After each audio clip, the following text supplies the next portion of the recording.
স্বাস্থ্য ব্যবস্থার ক্রমবর্ধমান উন্নয়নের সাথে সামঞ্জস্য রেখে হাসপাতালে চিকিৎসা কার্যক্রমের ক্ষেত্রে অবিরাম আধুনিকরণে সদা সচেষ্ট রয়েছে।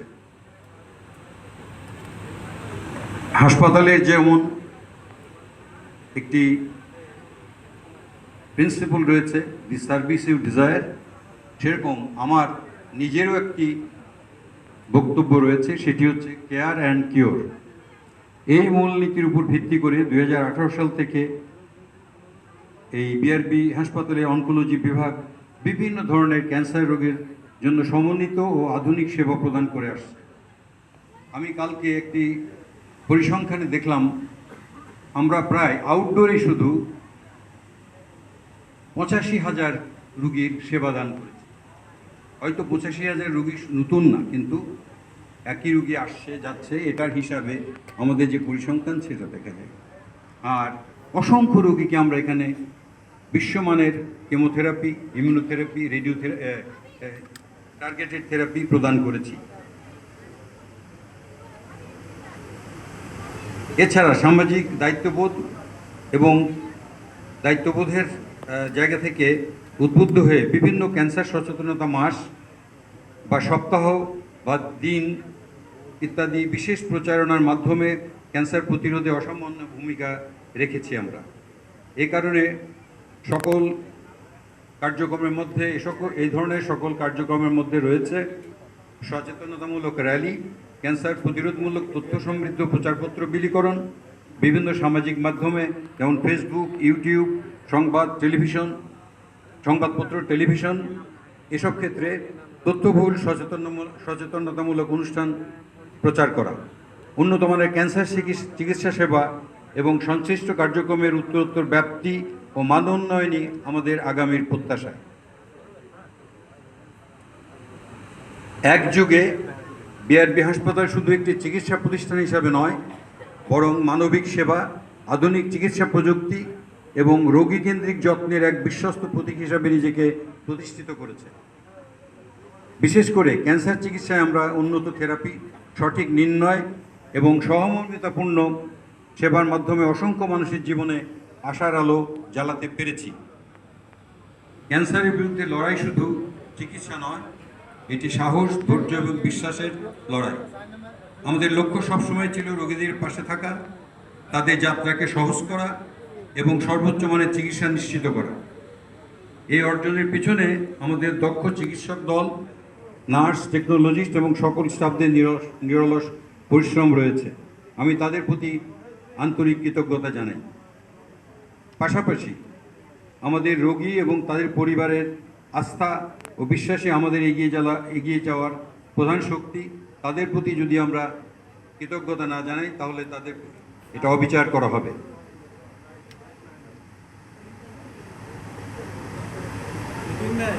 ভবিষ্যতে আমরা আরও উন্নত চিকিৎসা সেবা, গবেষণা এবং প্রযুক্তির মাধ্যমে দেশের স্বাস্থ্য খাতকে সমৃদ্ধ করার লক্ষ্যে কাজ করে যাব এবং সবশেষে এই প্রতিষ্ঠা বার্ষিকীতে আমি হসপিটালে কর্তব্যরত সকলের সুস্বাস্থ্য দীর্ঘায়ু কামনা করছি এবং ভবিষ্যতে চিকিৎসা সেবায় সকলের পছন্দের প্রথম চয়েস বিআরবি হাসপাতাল হবে আস্থার নাম, এই প্রত্যাশা করছি। আর শেষে প্রথমে যেটা বলেছিলাম, যে কালকে যখন আমাকে বলা হলো যে 2 মিনিটেই শেষ করতে হবে, তো উনি নাই, ওনাকে আমি একটা জোক বলেছিলাম। জোকটা হচ্ছে এরকম, পরিবেশটা একটু হালকাও করা দরকার, সব গুরুগম্ভীর কথা হচ্ছে। তো এক ভদ্রলোক দুধ কিনতে গিয়েছে, বলছে দুধের কেজি কত? 30 টাকা। উনি বললেন 20 টাকা হবে না? বলছে হবে। তারপর বলছেন 15 টাকা হবে না? হবে। তারপর বলছেন 10 টাকায় হবে না? তাও হবে। বলে 5 টাকায়? হ্যাঁ তাও হবে, তবে সেক্ষেত্রে দুধের সাদা রং ঠিক রাখা মুশকিল হবে। তো আমি বলেছিলাম যে সব কিছুই হবে 1.5 মিনিটে, 2 মিনিটেই আমি শেষ করব, তবে সেই ক্ষেত্রে ওই দুধের সাদা রং রাখাটা মুশকিল হয়ে যাবে। আশা করি সাদা রং বজায় আছে। ধন্যবাদ সবাইকে।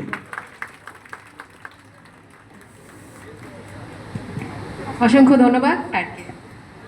এবারে মঞ্চে আহ্বান করছি বাংলাদেশের স্বনামধন্য মেডিসিন বিশেষজ্ঞ অধ্যাপক doctor M A Basha, chief consultant medicine বিভাগ, বিআরবি হসপিটালস লিমিটেড।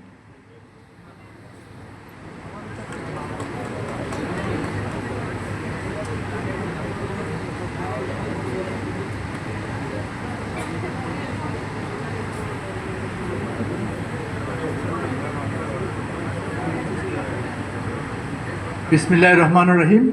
আসসালামু আলাইকুম রহমতুল্লাহ। আজকের এই প্রতিষ্ঠা বার্ষিকীতে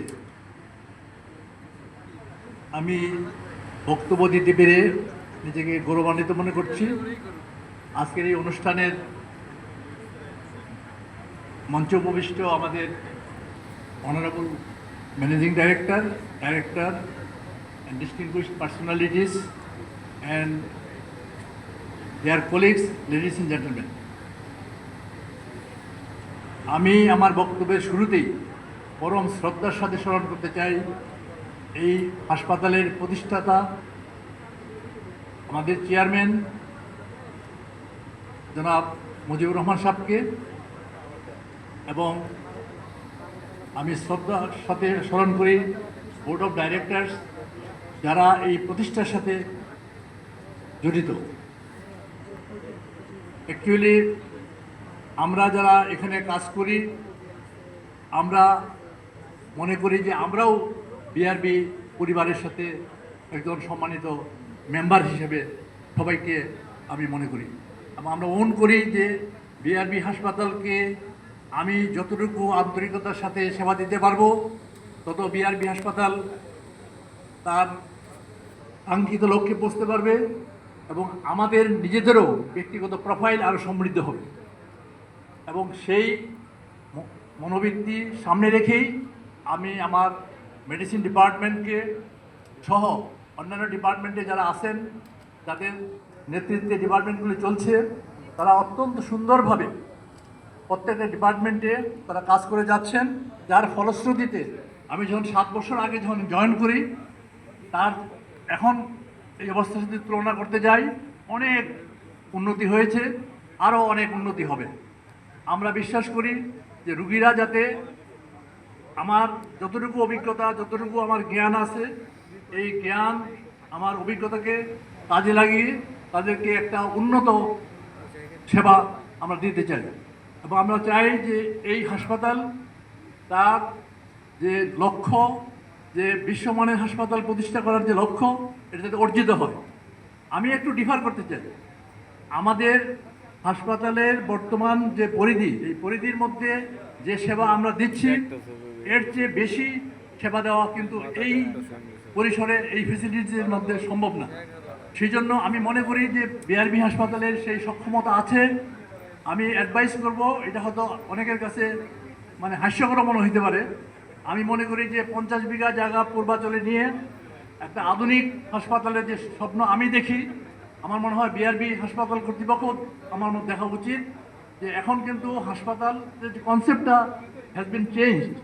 এখন কিন্তু 5 স্টার হোটেলের সাথে আমরা তুলনা করি, আমরা বলি যে 5 স্টার প্লাস, এবং সেই হাসপাতাল যদি আমরা করতে চাই যে হাসপাতালের স্বপ্ন আমার মনে হয় যে চেয়ারম্যান সাহেব দেখেন, আপনারাও দেখেন, আমরা সবাই দেখি, আমি ব্যক্তিগতভাবে দেখি, সেই হাসপাতাল যদি করতে চান অন্তত 50 বিঘা জায়গার উপর যদি হাসপাতাল করা যায় তাহলে সমস্ত ফেসিলিটিস থাকবে, রিহ্যাব থাকবে, অনেক কিছু থাকবে। এখন আধুনিক হাসপাতাল মানে কিন্তু অনলি যে চিকিৎসা তা কিন্তু না, প্রিভেনশন আসবে, চিকিৎসা আসবে, সার্জারি আসবে, সমস্ত কিছু আসবে। এই মুভমেন্টে আমি আমাদের কলিগ যারা আছেন যারা নাকি ব্যবস্থাপনার সাথে জড়িত তাদেরকে সহ আমি সবাইকে ধন্যবাদ দিতে চাই যে আমরা যে পর্যায়ে যে লিমিটেশনের মধ্যে আসছি এটা অত্যন্ত প্রশংসনীয়, এবং I like to convey my heartfelt thanks and gratitude to everyone. এই ক্রেডিটের জন্য আমরা সবাই কিন্তু স্টার্টিং ফ্রম পিসিএ থেকে আরম্ভ করে উপরের লেভেল পর্যন্ত সবাই কিন্তু এর অংশীদার, এবং সেভাবেই আমি রিকোয়েস্ট করব আমাদের ব্যবস্থাপনা পরিচালক যিনি আছেন সবার প্রতি, বিশেষ করে যারা নিচের লেভেলে আছেন তাদের সুযোগ সুবিধা বৃদ্ধির জন্য আমি আকুল আবেদন জানাবো, কারণ তারা কিন্তু অ্যাকচুয়ালি আমাদের প্রাণ। আমরা কিন্তু টিম সেন্টিমেন্টে কাজ করি, অনেকে কিন্তু নিজের ডিপার্টমেন্ট সম্বন্ধে বলছেন, আমি বলবো সমস্ত department they are doing very nice, they are rendering the excellent job, এবং আমি ব্যক্তিগতভাবে মনে করি যে we are strongly committed to render best possible service in this hospital. Let us keep our hands together, work together to maintain, to uphold the prestige and the position of the BRB hospital in a best মানে possible status. Thank you very much.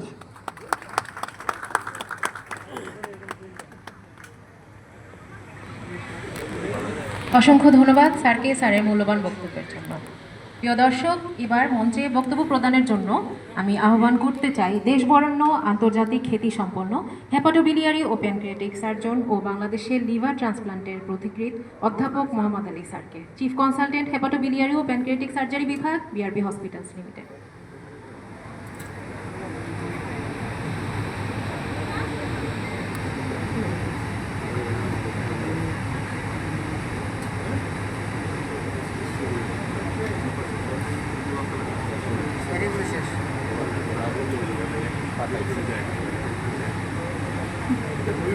আসসালামু আলাইকুম।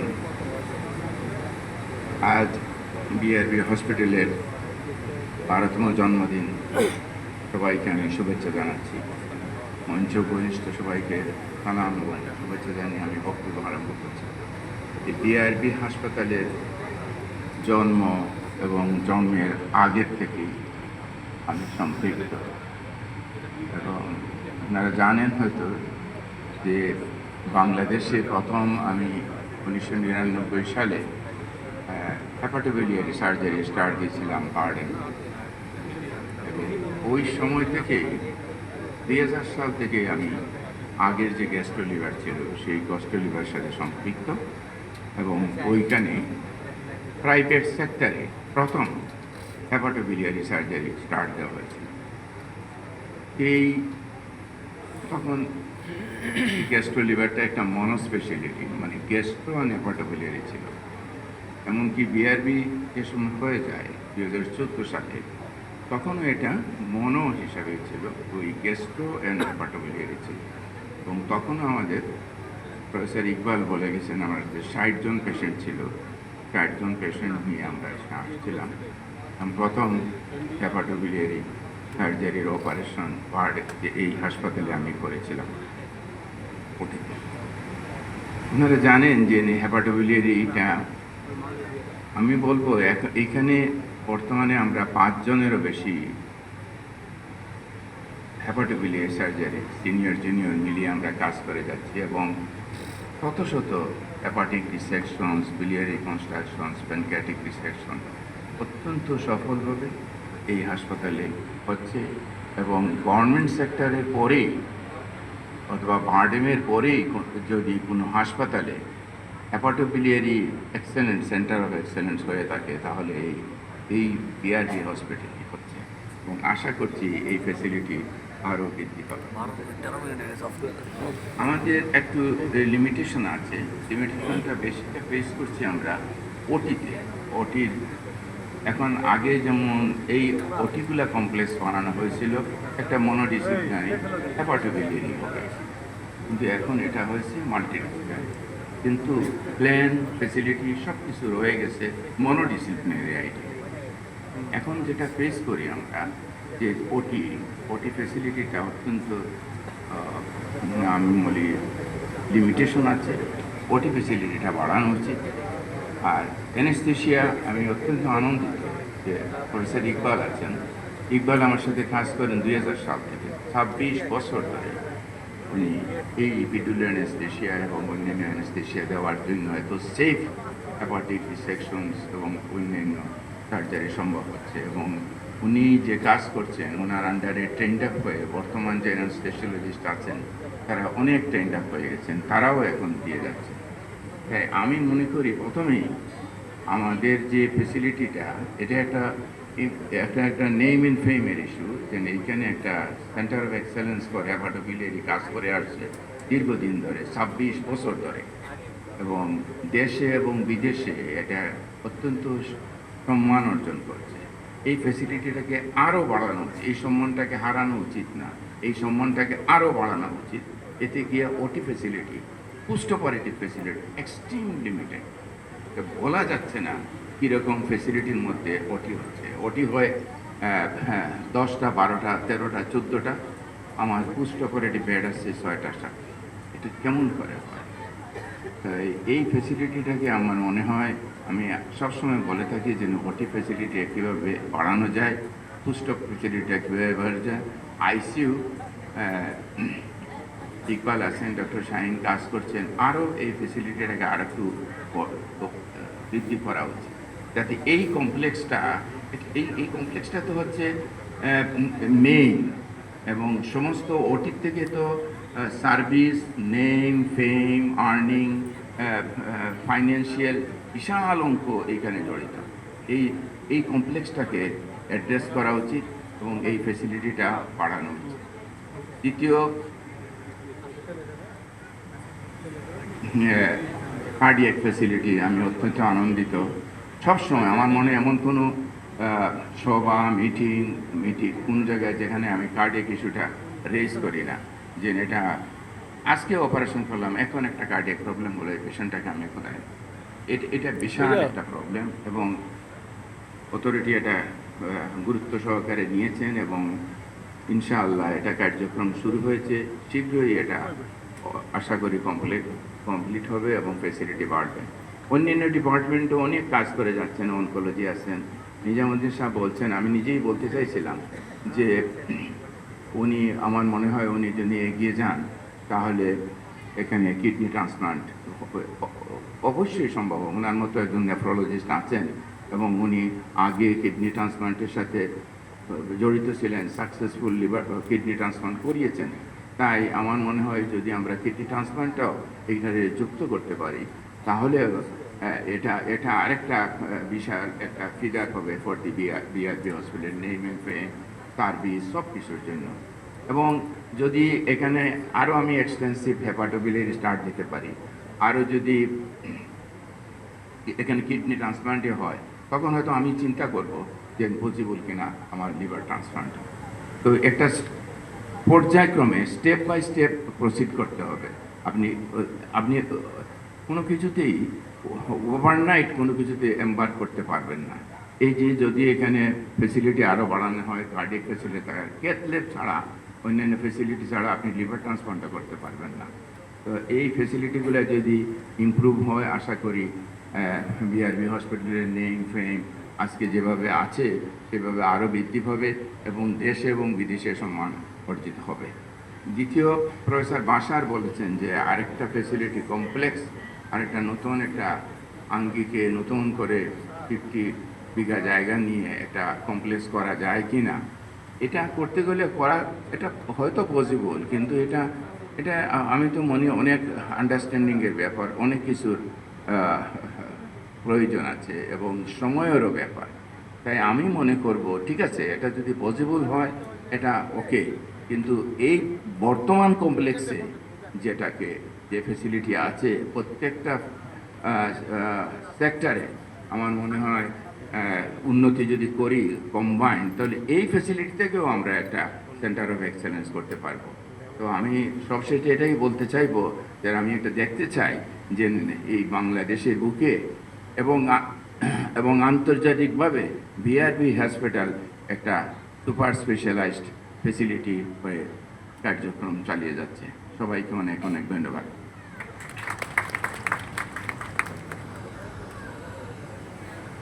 ধন্যবাদ sir আপনার মূল্যবান আলোচনার জন্য। এতক্ষণ যাবৎ আমরা বাংলাদেশের সুনামধন্য কনসালটেন্টবৃন্দের সুন্দর জ্ঞানগর্ভ আলোচনা শুনলাম। আমাদের এই বিআরবি হসপিটালের বিশাল কর্মযজ্ঞের একটি বড় অংশ হলেন আমাদের নার্স, পিসিএ, হাউসকিপিং। তো আমি চাইবো এই 3 ডিপার্টমেন্ট থেকে একজন করে প্রতিনিধি যদি মঞ্চে এসে কিছু বলেন তাহলে আমাদের ভালো লাগবে। একজন করে আপনারা প্রতি ডিপার্টমেন্ট থেকে একটু আসতে পারেন। প্রথমে নার্স ডিপার্টমেন্ট থেকে একজন আসেন।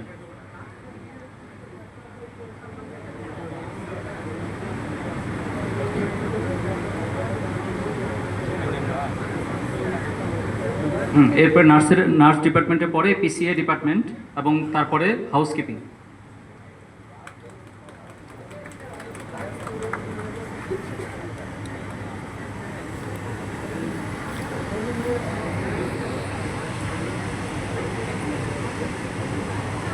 মঞ্চে আসছেন আমাদের নার্স ডিপার্টমেন্টের আমাদের নাজমা আপা, আমাদের শ্রদ্ধেয় নার্স ম্যানেজার।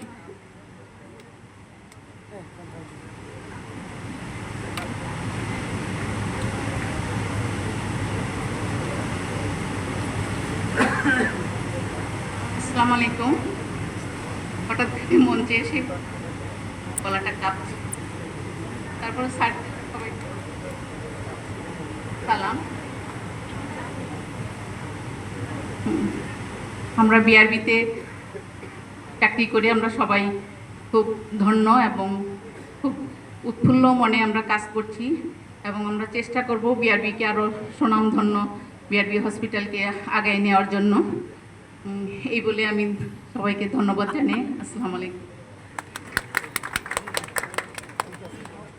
ধন্যবাদ আপনাকে।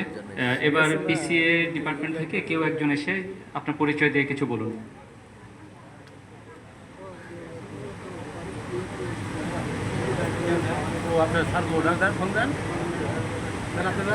ওকে, তাহলে পরবর্তীতে আমাদের হাউসকিপিং থেকে কেউ কি আসবেন?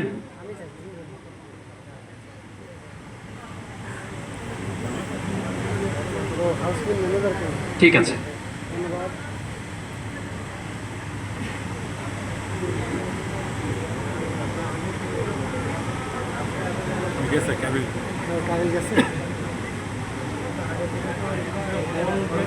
আসসালামু আলাইকুম রহমতুল্লাহি ওবরাকাতুহু। শুভ জন্মদিন বিআরবি হসপিটালকে, এবং এত সুন্দর একটা আয়োজন করার জন্য বিআরবির যে ব্যবস্থাপন পরিচালক আছেন এবং চেয়ারম্যান স্যার আছেন, অসংখ্য ধন্যবাদ স্যারদেরকে। আমার দীর্ঘদিন চাকরির জীবনে আমি অলমোস্ট প্রায় 15 বছর হাউসকিপিং বিভাগে চাকরি করেছি বিভিন্ন প্রতিষ্ঠানে। তবে দেখেছি বিআরবি বেস্ট, এবং আমরা আশা করি ইনশাল্লাহ বিআরবিকে আরও শীর্ষ পর্যায়ে নিয়ে যাওয়ার জন্য আমরা সবাই একত্রিতভাবে প্রচেষ্টা করে যাব ইনশাল্লাহ। এবং আমার যে হাউসকিপিং টিম আছে, আমরা তাদেরকে প্রতিনিয়ত প্রশিক্ষণের মাধ্যমে আমরা তাদেরকে সুন্দর একটি সেবা দেওয়ার জন্য আমরা পুরো একটা টিমকে তৈরি করছি এবং আপনাদের সকলের সহযোগিতা কামনা করছি। আল্লাহ হাফেজ। আসসালামু আলাইকুম রহমতুল্লাহ। এতক্ষণ বক্তব্য রাখলেন Kabil Hossain, housekeeping manager, BRB hospitals limited. এবার বিশেষ অতিথির বক্তব্য প্রদান। বিশেষ অতিথি হিসেবে অনুষ্ঠানের পর্যায়ে বক্তব্য প্রদান করবেন বিআরবি হসপিটালস লিমিটেডের সম্মানিত পরিচালক জনাব মোহাম্মদ শামসুর রহমান। স্যারকে তার মূল্যবান বক্তব্য প্রদান করার জন্য বিনীত আমন্ত্রণ জানাচ্ছি।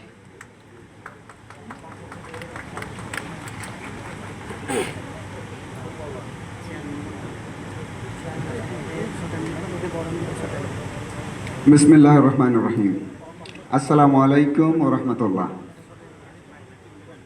সালাম আমি দিয়েছি, আমার জবাব দিয়ে আপনাদের জন্য ফরজ।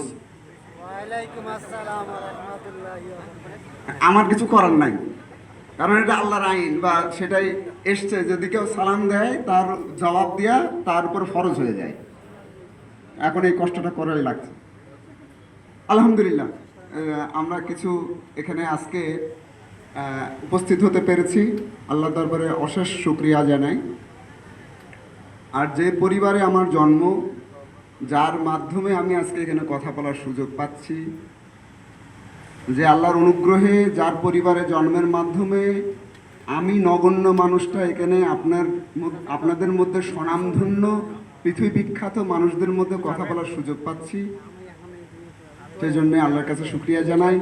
আপনারা এই সুযোগটা যে এনজয় করছেন, এখানে স্বাস্থ্য সুন্দর একটা পরিবেশে আমরা সকলে একত্রিত হয়ে কথা বলতে পারছি, শুনছি, ধৈর্য সহকারে বসে আছি, তার জন্য সকলের প্রতি আমার কৃতজ্ঞতা এবং সকলকে এই দিনে অভিনন্দন যে 12 বছর পূর্তি আপনারা এনজয় করছেন।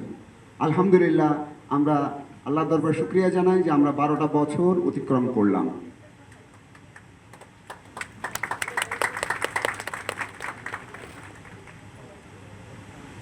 আমি এখানে আসলে কার্যক্রমের মধ্যে খুব একটা আসি না, আপনারা হয়তো বেশিরভাগ মানুষই আমাকে দেখেননি, আমিও আপনাদের অনেককে দেখিনি, চিনি না। আসলে কি আমাকে চেনার দরকার আছে? আমাকে তো চেনার দরকার নাই। আমি আমার দায়িত্ব পালন করব, আপনি আপনার দায়িত্ব পালন করবেন, তাহলে কাজটা সমাধা হয়ে যাবে। আমার বক্তব্য আপনাদের সামনে উপস্থাপন করার যে সুযোগ আজকের দিনে হয়েছে, সেই সুযোগটা আমি একটু কাজে লাগাই। আমাকে একটু সময় দেবেন তো? আমার পেছনে, আমার সামনে অনেকে বসে আছেন। আমি নাম ধরে অনেককে চিনি না, চেহারা দেখে অনেককে মনে করতে পারবো না, মনে রাখা সম্ভব না, কারণ আমার লিমিটেশনস অনেক। স্বল্প বুদ্ধি, স্বল্প চিন্তা, স্বল্প পরিসরের কার্যক্রম, এগুলো লিমিটেশন। আমার বাবা এই প্রতিষ্ঠানের স্বপ্ন দেখেছিলেন, তারই আলোকে আমরা আজকে এখানে সবাই একত্রিত হয়েছি। সেই মানুষটা নাই এখানে। বাবাকে সাপোর্ট দিয়েছেন, বাবাকে বাবা হিসেবে আজ সমাজে প্রতিষ্ঠিত করেছেন যারা, তারা সবাই পর্দার আড়ালের লোক। মা তার মধ্যে একজন। বাবাকে সকাল 4টের সময় ঘুম থেকে উঠায় দিয়ে ভাত রান্না করে বাবা দোকানে গেছেন তার আর্লি জীবনে। এখন কয়টা মা সকালবেলায় তার স্বামীর জন্যে নাস্তাটুকু বানায় অফিসে পাঠাচ্ছেন? এই কম্পেয়ারটুকু করলে বোঝা যাবে যে পর্দার আড়ালে যারা কাজ করেছেন তাদের অবদানটা কোন লেভেলের। যারা এখানে পুরুষ আছেন তারা জানেন যে তারা যখন অফিসে আসেন সেই খাবারটা কিভাবে তার সামনে আসে, তার টিফিনটা কিভাবে সামনে আসে। অফিস থেকে যখন চলে যান তখন তার রাতের খাবারটা কিভাবে সামনে আসে। সবার জীবনে বিভিন্ন জটিলতা আছে, কিন্তু বাস্তবতা আমাদের কাজের মাধ্যমে এত আমরা ব্যস্ত যে বাস্তবতাকে দেখার মতো সময় আমাদের হয় না, বোঝার মতো সুযোগ আমাদের হয় না। কেউ আমাদের সামনে বলার মতো সুযোগ থাকলেও বলার স্কোপ অনেকে নেন না। আবার কথা শুনবো কেন? উনার কথাকে, উনি কে? উনি যদি ইম্পর্টেন্ট ব্যক্তি না হন তাহলে তো উনার কথা শোনার কোনো প্রয়োজনও থাকে না। তো মার কথা কে শুনবে? পর্দার আড়ালের লোকের কথা কে শুনবে? সেই পিসিওর কথা কে শুনবে যে রোগীটা প্রথমে এসে তাকে জিজ্ঞেস করলো যে ভাই কার কাছে গেলে ভালো হয়, কোন ডাক্তার এখানে ভালো, তার কথা কে শুনবে? এখানে আমরা আমন্ত্রণ করলাম যে আপনাদের মধ্যে থেকে কেউ আসেন, এসে কথা বলেন। নার্স ম্যানেজার উনি আসলেন, উনি এখানে এসে উনি বললেন আমার কাঁপা কাঁপা গলা উনি বলছেন। আমি অত্যন্ত আনন্দিত। আমি যখন প্রথম বক্তৃতা দিই অর্গানাইজেশনের সামনে তখন আমার বয়স 19, আপনারা হয়তো অনেকেই জানেন না। আমি খুব অল্প বয়সে ম্যানেজিং ডিরেক্টরের দায়িত্ব পালন শুরু করেছি। আমি 19 বছর বয়সে।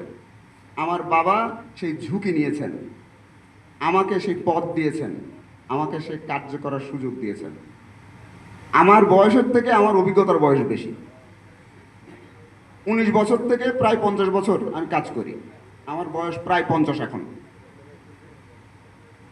হয়তো অনেকেই জানেন, অনেকে জানেন না। ওই 19 বছর বয়সে যখন প্রথম বাবা হাতে হঠাৎ করে কথা বলতে বলতে মাইক দিয়ে বললেন যে তুমি কিছু বলো, আমার তো থোড়া কাঁপছে। আপনার তো বুক কাঁপছে, আমার থোড়া কাঁপছে। সবার এইরকমই হয়, প্রথমটা সবার এইরকমই হয়, শুরুটা এইভাবেই হয়। সাহস দেওয়ার জন্য কেউ না কেউ থাকা লাগে। সেই সাহসটা যিনি দেন তার কথা অনেকেই মনে রাখে না। সুযোগটা প্রথম যেদিন দেন তার কথা অনেকেই মনে রাখে না, কিন্তু এটা মনে রাখতে হবে তো। না হলে একটা অর্গানাইজেশন, একটা পরিবার, একটা দেশ কোনোদিনই আগাবে না। একটা সুস্থ সুন্দর পরিবেশ থাকতে হলে আমাদের শুধু আমাদের টাকার হিসাব, আমি কি পেলাম, কত টাকা আমার স্যালারি হলো, আমার পদটাই বা কত হলো, এটাই একমাত্র টার্গেট যদি হয়, একটা পর্যায়ে টায়ার্ড হয়ে যাবেন। বিলিভ মি, যারা এখনো বয়স কম তারা টায়ার্ড হয়ে যাবেন। কারণ একটা সময় টাকা মিনিংলেস হয়ে যায়। বেডে শোয়ার পরে, অসুস্থ হওয়ার পরে টাকা মিনিংলেস, পদবি মিনিংলেস। আজকে মোহাম্মদ আলী সাহেব আমাদের মাঝে আছেন, ওনার যে বয়স, উনি যে মানুষকে সার্ভিস দিলেন, বা ওনার মতো সমসাময়িক আরও যারা এই বাংলাদেশে দিচ্ছেন, তাদের কাছে টাকাটা মিনিংলেস, পদবি মিনিংলেস। তারা কাজ করেন শুধু এখনই তৃপ্তি এতটুকুই যে আমি কিছু মানুষের সেবা করছি, আল্লাহ আমাকে যতটুকু হায়াত রেখেছেন ততটুকুর মধ্যে আমরা কাজ করতে চাই, মানুষের কিছু উপকার হয়। আমি তো চলেই যাব। যাদের বয়স হয়ে যাচ্ছে, যারা একটু চিন্তাশীল, তাদেরকে এই ভাবনার মধ্যে আসতেই হচ্ছে যে আমার এর বাইরে আর করণীয় কিছু নাই। ছেলে মেয়ে মানুষ করে ফেলেছি, নিজের জীবনে প্রমাণিত করে ফেলেছি যে আমার জীবনে আমি প্রতিষ্ঠিত, প্রমাণ করেছেন ওনারা। তো এখন যারা প্রমাণ করতে এখনো পারেন নাই, তারা হয়তো মনে করছেন যে আমার প্রমাণ করার অনেক কিছু আছে। হ্যাঁ, চেষ্টা করেন, আপনারাও সমাজে আরও প্রতিষ্ঠিত হবেন। কিন্তু প্রতিষ্ঠা শুধু এইভাবেই যে আসে তা না, ব্যাক এন্ডে থেকেও প্রতিষ্ঠা আসে। সাকসেসফুল শুধু সম্পদ, টাকা, পদ পদবি দিয়ে সাকসেসকে মেজার করা যে আমাদের একটা জাগতিক রীতিতে পরিণত হয়েছে, তার বাইরে বোধহয় আমাদের চিন্তা করার দরকার আছে। সেই বাবা কেমন করে সাকসেস নিজের জীবনে তৈরি করবেন, যিনি রিক্সা চালান আর তার ছেলেকে তৈরি করেছেন ডাক্তার? তার জীবনের সাকসেসটাকে উনি কীভাবে মেজার করবেন? আমার মার জীবনের সাকসেসটাকে কীভাবে মেজার করে আমি দেখাবো? বাবা তো সাকসেসফুল, সমাজে প্রতিষ্ঠিত, সমাজে সবাই চেনে। আমার মাকে তো অনেকে চেনেন না। আমার ভাইকে চেনেন, ম্যানেজিং ডিরেক্টর হিসেবে উনি এখানে দায়িত্ব পালন করেন। আমাকে চেনেন না আপনারা, কারণ আমি তো এখানে দায়িত্ব পালন করতে আসি নাই। কিন্তু আমারও একটা ভূমিকা আছে। আমি আমার ভূমিকা পালন করেছি সেই প্রথম দিন। আমার ছিল বিনিয়োগের ঝুঁকি। এই 12 বছর ধরে আজকে আমরা যে সম্মানের সাথে গর্বের সঙ্গে সকলের সামনে নিজেদেরকে উপস্থাপন করার যে পরিবেশ তৈরি করতে পেরেছি, এই 12 বছর যারা ছিলেন আমাদের সঙ্গে, তারা কারা? তারা অনেকেই আজ এখানে আছেন, অনেকে জীবিত আছেন, অনেকে চলে গেছেন। আজকে যখন সুনাম সামনে এসছে, তখন অনেকেই সাধুবাদ জানাবেন, এটাই পৃথিবীর রীতি নিয়ম। কিন্তু যিনি দীর্ঘকাল এই 12টা বছর যন্ত্রণার মধ্যে থেকে, ঝুঁকির মধ্য থেকে, বুক দুরু দুরু অবস্থায় যে এত বদনাম হচ্ছে, এত কথা হচ্ছে, তার মধ্যে আমি চাকরিটা করব কিনা, তার মধ্যে আমি থাকবো কিনা, সেই ঝুঁকিটা নিয়েছেন, সেই সঙ্গে থেকেছেন, তার অবদান আর আজকের যে ব্যক্তির অবদান এক করা যায় না। কাতার আলাদা, প্রথম কাতার, দ্বিতীয় কাতার, তৃতীয় কাতার, এই কাতার তো হবেই। আপনি কি সেই সম্মান দেবেন না তাকে? অবশ্যই দেবেন। আর আমরা সম্মান দিতে এতই কুণ্ঠাবোধ করি যে মনে করি মনে হয় সম্মান দিলে নিজের সম্মান কমে যায়। আমি তো অন্তত পক্ষে মনে করি না, আমি কোনোদিনই এটা মনে করি না যে আমি আরেকজনকে সম্মানিত বোধ করলে আমার সম্মান কেন কমবে। আমরা সবাই এই নিয়ে খুব চিন্তিত, আমাকে চেয়ারটা কি দেওয়া হলো, আমাকে কিভাবে কি করা হলো, এই নিয়ে চিন্তিত। এনিওয়ে, আপনারা কি মিষ্টি কথা শুনতে চান না আসল কথা শুনতে চান? আসল কথা না মিষ্টি কথা? রোগীর কথা না শুধুই ডাক্তারের কথা? তা আমি কি শুধুই ডাক্তার সাহেবদের কথা শুনবো, রোগীর কথা কি বলবো না? আমার এখানে মিডিয়ার ভাইরা আছেন, ওনারাও আমাকে কোনোদিন মিডিয়াতে দেখেন না, আমিও মিডিয়াতে যাই না। আমি মিডিয়ার থেকে অনেক দূরে থাকি, কারণ ওনারা ওনাদের কাজ করেন, সমাজে যারা ভালো কাজ করেন তাদেরকে তুলে ধরেন। আমি তুলে ধরার জন্য নিজে কোনোদিন মিডিয়ার সামনে যে উপস্থিত হতে আমার খুব সংকোচ লাগে। আমাকে আমার কাজ করতে দেন, আপনারা আপনাদের কাজ করেন। যদি কখনো মনে হয় যে আমি আমার কাজটা করছি, দয়া করে আমাকে মানে খারাপ বলেন না। ভালো কাজ করা কোন কঠিন? খারাপ কথার মধ্যে দিয়েই শুধু যেতে হয় ভালো কাজ করলে। বাবা তৈরি করেছেন, ছেলেদেরকে প্ল্যাটফর্ম করে দিয়েছেন যে বাবা তোমরা আসো। বাবা অন্যায় করেননি, বাবা খুব বুদ্ধিমত্তার সঙ্গে এই কাজ করেছেন। কেন করেছেন জানেন? কারণ বাবার সময়ের পরে কাজ কে করবে? কাজ করার জন্য কাউকে তখন লাগবে, ছেলের লাগবে না? বা ছেলের মতো কাউকে না কাউকে তো লাগবে। এমডি সাহেব তো একজন তো কাজ করতে হবে।